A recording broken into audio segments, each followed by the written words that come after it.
Hello, good morning, and welcome. We're back for a new week, a new term, and we're delighted to have your company. It's Reset Week. Or is it? My name is Sam Coates of Sky News. And I'm Anne McElvoy from Politico. It's Monday, September the 1st, the day for shiny shoes and a new uniform. Welcome to Politics at Sam and Anne's, the political back-to-school podcast, giving you everything you need to know for the day ahead in 20 minutes. So, holiday season is firmly over. I see from the Croatian press, yes, and who needs the Kremlin website? I see from the Croatian press that that's where Keir Starmer sent his European holiday last week. Good choice, Prime Minister.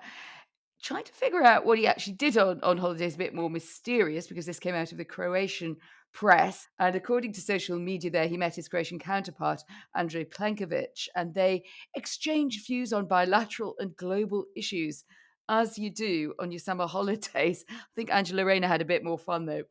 Or maybe not, with the ongoing stories about her housing. Now, as I cycled past Parliament last week, it seemed, look at all the black fences and the sort of blockages around the perimeter fence, more inhospitable than ever. But advertising coming up. If you want Westminster to seem a little bit more welcoming, here's one last publicity shove for our autumn catch-up series, which is already in your feeds. Yes, and what Sam christened the box set, 5 20-minute deep dive episodes on the challenges for the government this autumn, on everything from health to education, home and foreign affairs to the economy. Just look for wherever you get this podcast for your big policy jumbo catch-up of what is coming down the line. But Sam, let's kick off with the overview of the political to-do list. So the first day back of term of the sort of new bit of the political year is always a big moment for Prime Ministers, and no less for Keir Starmer. He's got a pretty big job to do. He's looking to reset the narrative and maybe his team, and we'll come on to that in a moment, after a bumpy spring term where, if we're being honest, the PM seemed to lose control of his party over welfare, and then over summer seemed to lose a bit of the narrative. The asylum situation dominated August, and Nigel Farage popped up with weekly press conferences and his Lawless Britain campaign. So he's got to draw a line under all of that. And while there's yet another reform press conference today, this time on pensions, and the Tories are trying to force a vote on asylum hotels, today ought to be a day where the Prime Minister grabs the microphone and the agenda. And he's not completely silent, in fairness. The PM's first intervention of the new term appears in the Mirror this morning. Not a new policy, but fighting talk for the left, attacking the scaremongering, as he puts it, from that quarter. A message to you, dear Jeremy Corbyn, and claiming that both Reform and the Tories are talking down the country at every turn. So a slightly free swing at the left and one at the right in there, but we're waiting to see what that means in terms of the meat that will be put on it. All in the safe space of the Mirror, though, Anne, because what's interesting to me is we're not going to see very much of the Prime Minister today. The only thing that might come is a radio interview this afternoon, and that's it from him personally from today and tomorrow. It'll be Prime Minister's questions before any of us get to see him in sort of 3D for ourselves. And then he's off to a summit on Thursday in Paris at the invitation of Emmanuel Macron to discuss Ukraine. Number 10, absolutely insistent this doesn't mark a slow return to work after the summer holidays. They're saying that Downing Street has been buzzing with policies and ideas all summer. But that's not quite the vibe of where we are today. So I wonder if there's something else going on. Well, I think the government is trying to fill the agenda in other ways. Two things today. The Home Secretary, Yvette Cooper, will be doing a statement to the Commons in the afternoon, setting out restrictions for family members to join those accepted through the asylum programme. And the government is trumpeting its expansion of help for parents in England of young children from 9 months to 3 years with 30 hours of free childcare. So that's what one bit of tough love and one that's a bit of a handout, as they would see it, to placate parents who are probably feeling, as a lot of us are, in the September back to it routine and would like a bit of a boost. And Sam, what about the bigger reset? It's really interesting, actually, because I talked to quite a lot of people in government last week, and the chatter then was all of what they felt was a relatively imminent junior reshuffle. So not cabinet level, but below cabinet level, a need to sort of re-energise the engine room of government was the way it was being discussed amongst people who worked in government. But yesterday, Number 10 absolutely ruled that out for this week. So that has been pushed back at least until next week.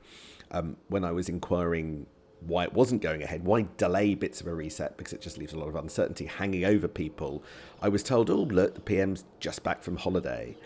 But I actually think that what's really going on is that potentially there is something deeper going on today, and that's that the Prime Minister will turn his attention to the more junior ranks, but when he's dealt with issues much closer to home even than that.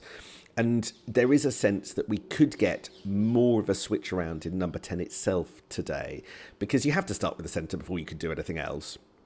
And there are just signs that is coming. There are some things that we already know about, which we'll talk about in a second, but there are also rumours that there is stuff not yet announced. He could be bringing yet more people into the centre, and that will mean losing people too. Even this morning, even in the last few hours, I've got a source saying that the Blair era veteran Tim Allen could be coming into Number 10. That's been speculated about for a while, not least by you, Anne. So if he does go in, there'll be other people out. Anne, what do you make of it? I certainly wouldn't rule this out. Tim Allen was close to getting the big government communications job over summer that went to David Dinsmore from News UK, but he was the underbidder. He was very firmly the number two. He was just edged out there, perhaps, by that big media experience. The cast of characters has been shifting in Number 10, but we haven't yet really seen the accompanying shifts, Sam, both in civil service and at the top levels, who could guide more clearly where the government is trying to go to deliver on what Keir Starmer wants. So to get us quickly up to date, we've had that shift that emerged last week to Nin Pandit's job, private secretary to Keir Starmer, moving into a policy role, but that then crowds out the policy space, which is already rather full. Minouche Shafik is an economist close to Torsten Bell on the Reeves team. She's finally got that job as the Number 10 new economic advisor. I think we talked about that quite a lot going into the summer. this search had seemed to be endless. Anyway, they have landed on Lady Shafik, who got into hot water when she was running Columbia University over the protests there over Gaza. And she's now fully back in the UK, but quite interesting how that works out. But if we want to go a bit deeper behind the scenes, what does this delivery idea mean for the government? Yeah, how does it intend to get there? And our Dan Bloom at Politico has a very useful piece this morning on the Whitehall structures that are supposed to support this proliferation of units and roles and officials. And the line that leapt out to me was that there are 30 civil servants, Sam, in the Mission Delivery Unit, the MDU, in the Cabinet Office, engaged in delivering the 5 missions of Keir Starmer. There's a pretty salty quote in there about the usefulness or otherwise of that, and generally a sense of too many grand fromages and medium-sized cheeses, all involved in delivery, going from Liz Lloyd, close to Tim Allen, as it happens from the old Blair days. She's supposed to be in charge of delivery and innovation in Number 10, but there are many others in there as well. Stuart Ingram and Olaf Henriksen Bell. They are more from the new Keir posse. It clearly needs simplification. And my guess is that there are too many cooks and someone or ones will go. Yeah, it's well worth reading that Dan Bloom piece because it's very good. It does seem odd that you have a delivery unit that's not in the same building as the Prime Minister and is a sort of basement of the Cabinet Office. It doesn't feel like that's going to be a particularly empowered unit, and that was one of the themes that leapt out to me. But also, as you say, it just looks like Keir Starmer doubles up a lot. As of last night, God knows where we are this morning, if I'm being honest, but as of last night, there were 2 directors of communication, 3 policy chiefs in Number 10 alone, and after a switch around in the Treasury that you were just talking about, I do wonder whether or not the sort of switch around of Rachel Reeves' advisory team means that there are effectively 3 chiefs of staff rather than the one that there was before. And now Torsten Bell has been boosted in the Treasury to be running the budget. Are there even two chancellors? So will there be some slimming somewhere? Will there be some blood on the carpet later today? My gut says yes, but we'll have to wait and see. But of course, for any structures to work, I think everybody would say we need a bit of a clearer line from the guy at the top himself. And that's the question about the direction of this government and the overall structures. Are the missions that Keir Starmer talks about even alive, Anne? They're sort of Schrodinger's missions, aren't they? They're sort of alive, half alive. And the problem with the original 5 was that they reflected what Labour thought it needed to focus on, things like growth, the health service, crime, that would just get them the talking points to get through the election, which they did successfully, but they did miss out asylum and immigration, which has come to completely dominate the agenda now. And the 5th mission, closing the opportunity gap, has never really felt filled out in the way that it did when Tony Blair had his big social mobility push, and later Alan Milburn and people were also involved in that. It had some figures on it that you could go to talk to about it, and occasionally something to say. So that feels like that's an area that's a bit absent under Starmerism. And then what about welfare reform? Now, obviously, somewhat touchy subject, no, for the government. But if you haven't got it in there, well, it seems that you've got all these things that are missions. It's a bit like having a few ingredients for the stir fry, but you forgot to put the main ones in there. And as you point out, you now have, and I think Minouche Shafik is quite an interesting appointment here as economic advisor to Keir Starmer. You either go the way that Blair did and others have done, having a quite independent economic advisor who is going to perhaps say things that are a bit uncomfortable or don't entirely reflect what the Treasury and the Chancellor's team is saying, but it's an independent source of advice to the Prime Minister, like a private channel of things he might be wanting to know about. But in her case, she's very aligned, from working partly with the Resolution Foundation with Torsten Bell. So then you seem to have even more people who come from the same part of the org chart. And why do you just keep replicating them? That's right. It's interesting you pick up on welfare. I don't know whether you saw, but there was an interview in the Sunday Times yesterday with Shabana Mahmood. And she basically said, we should be full steam ahead with welfare reform. So if you thought that the summer and the mess before the summer drew a line under it, she said reform can't be off the table because the current system is unsustainable, I believe, in the dignity of work. And if we don't do this, then we'll have an unsustainable welfare system that will collapse. So if you thought welfare was parked for the entire parliament, that is, despite not being one of the missions, roaring back up the agenda, I think, because not only is that her view, and Shabana Mahmood is one of the big fiscal hawks in the cabinet, not many people know that, but it's true, but that is the Downing Street line. And so this has now become a sleeper issue that will return, possibly when the Stephen Timms review, one of the ministers in the Work and Pensions Department, reports next year. But expect that to be the focus of yet another row. They might not have the parliamentary numbers, or might not have had the parliamentary numbers to do something, but the official line of Downing Street, and now on the record from a pretty important cabinet minister, is we've got to come back and redo this. I think, even though it wasn't a priority, when they were drawing up the missions in opposition, that is pretty key. Right. Now, let's pick up on probably what was the main subject of the summer, which is spilling all over the first day back to Parliament, and that's asylum and immigration. Yes, and the big set piece of today is Yvette Cooper before the Commons. She pretty much had to appear there because the big migration deal with France, that one in, one out promise, was announced after Parliament broke for the recess. So she needs to update the House, or indeed risk the wrath of Lindsay Hoyle, which can be considerable these days from the Speaker.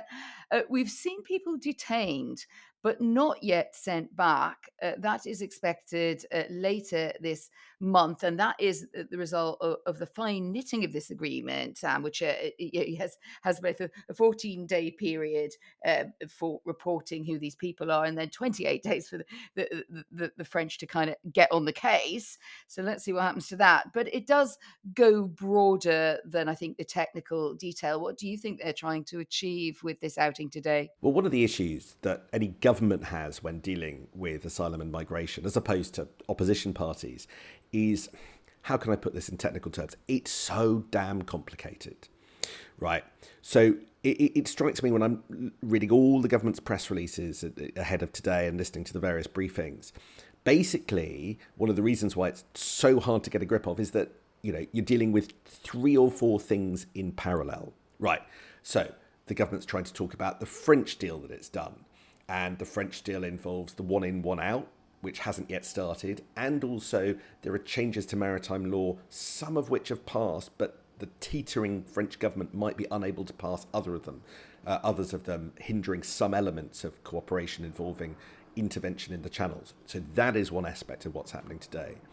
Another aspect today is that the government want to sort of talk about in lights how they're making it harder for family members to join refugees. Okay, so we will see the detail of that a little bit later. Another thing that they want to talk about is quite what happens with the sort of legal structures and the appeal structures, and in particular, they're going to start to set out, but they won't set out in full, their response to the fact that the main opposition parties, Conservative and Reform UK, on this issue want to withdraw from the European Convention of Human Rights. Labour's answer to this is a review of Article 8 and Article 3 of the European Convention of Human Rights, and we'll hear a bit more, I think, from Yvette Cooper on that this afternoon, although no decisions have been taken finally about what they do. And what I'm told about that is that essentially what the government will do is issue clarifying statements to judges to try and restrict the sort of the overuse of Article 8 in the British courts. They see that as a domestic legal issue that they can do something about. Tory and Reform will no doubt question that and deny that, but that's the government's belief at the moment, which is that they can issue guidance and that will help reduce the number of cases, because so many of them at the moment come under the heading of exceptional, that they can curb that. And then finally, there's one really interesting thing. The Tories and Reform UK are now actively talking about disapplying or withdrawing from the 1951 Refugee Convention. Now, I am told that the government is talking and assessing that, although I'm urged not to go too far, but that 1951 Refugee Convention, which some people, notably the Times columnist Fraser Nelson, has been pinning on the blame on allowing lots of people to successfully claim in appeals that they can't be sent back home. That is now the subject of discussion inside government. So it's a lot of chewy stuff. It doesn't make for easy headlines. The attack makes for easy headlines. The solution does not. No, indeed, and it's a very good upsum that you've just given us, and it reminded me that even going back to, and Tony Blair looked back on his time in office, he also, sometimes you think, oh, people pinning the blame on this refugee convention from 1951, it's no talking point of those on the right who wanted to water down or get rid of our involvement with the ECHR.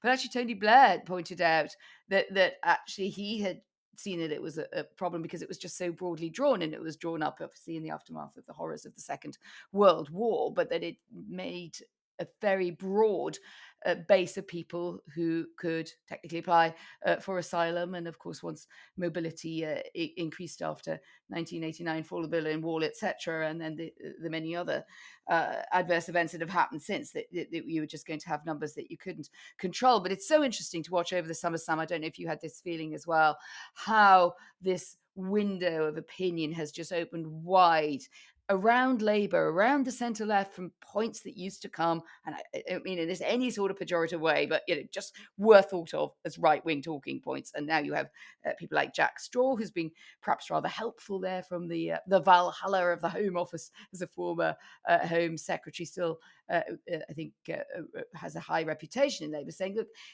the Human Rights Act derived from ECHR is just too broad. It's stopping us doing things we need to do, and sort of quashing those arguments that we heard a bit last week from some who want to defend it, that if you go down this route, you're as bad as Belarus or Putin, because they're not in it either, which I have to say I've always found a slightly it's a bit of a thin argument, that one. Well, in an uncertain world, when it comes to a possible reshuffle, there have been rumours of that happening this week or possibly next, if indeed at all, I would say Yvette Cooper is still firmly nailed on there at the Home Office, Sam. It's sort of easier in some ways to say who we think is unlikely to be moving jobs. I'd probably say Yvette Cooper, Rachel Reeves for now, Wes Streeting at Health. But there are always possibilities, aren't there? There are always phone calls that can happen and take someone by surprise. Oh, God, no, absolutely. I was talking to somebody who knows Yvette Cooper well yesterday, and they said that one of the striking things about Yvette, they thought, was that she makes decisions very similar manner to Keir Starmer, looking at the evidence, taking their time, building a case, looking at the politics, and then deliver it. And so I'm interested to see whether that approach basically can prove to work at the Home Office, and whether or not that really is the approach of the Prime Minister and he can benefit from it too. So enthusiastic comparisons between the Home Secretary and the Prime Minister. He has one fan. Let's see whether or not he can get more people in his mould surrounding him and delivering his agenda over the coming weeks and months. That's probably bust over our time limit. Anne, thank you very much indeed for joining us. There is no reset on this podcast. We just continue as was. Tune in tomorrow. Yeah, sorry guys, you stuck with us. See you tomorrow.